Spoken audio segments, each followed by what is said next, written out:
Төртінші микрофон. Рахмат. Қанша Қыдыршевич, мен бұл мыйзамды қолдаймын. Эмне үчүн дегенде 30 жыл мурун киргизиш керек эле бул мыйзамдычы. Анан 30 жылдан бери ушул мыйзам жөнүндө сөз болуп жүргөн. Бирок эч кимдин эрки жеткен эмес да ушул мыйзамды киргизгенге, өткөргөнгө. Ошондуктан мен ойлойм, сиз бул мыйзамды киргизип атканыңыз бул сиздин эрдигиңиз. Анан дагы бир нерсени айткым келет да, азыркы ушул мыйзам менен киргизип аткан чараларыңыз бул негизинен коррупциянын жыйынтыгы менен күрөшүү чаралар болуп калып атат да. А коррупциянын булагы четте калып атат да. Мен айтайын дегеним, коррупциянын булагы бул шайлоо системасында жатат. Ошол шайлоодон башталат бардыгы. Себеби эмне үчүн эң негизги азыркы шайлоо системанын баягы кемчилиги бул жеке акча, жеке менчик акча менен каржыланат да. А орустар айткандай, кто платит деньги, тот заказывает музыку. И под эту музыку потом все пляшут.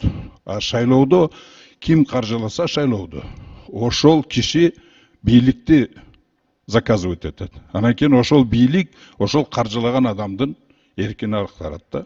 Ошондуктан мына бүгүнкү күнгө чейин азыркы mana şu 30 жылдан бери келип аткан шайлоо системабыз жеке менчик акча менен каржыланып келе жатат дагы.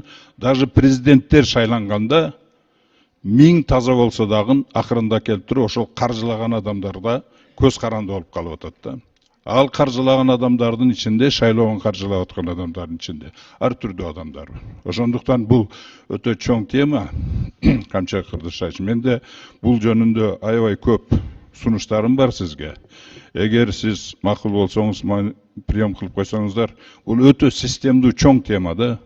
Бул жөнүндө эгер биз каржылоо системасын өзгөртө турган болсок, биздин шайлоо системабыз түп тамырынан концептуально өзгөрөт. Ошондо анан кийин шайлоо системабыз таза, аныгы, элге кызмат кылган, коррупционерге аралашпаган адамдар келет деп ошондо айтса болот.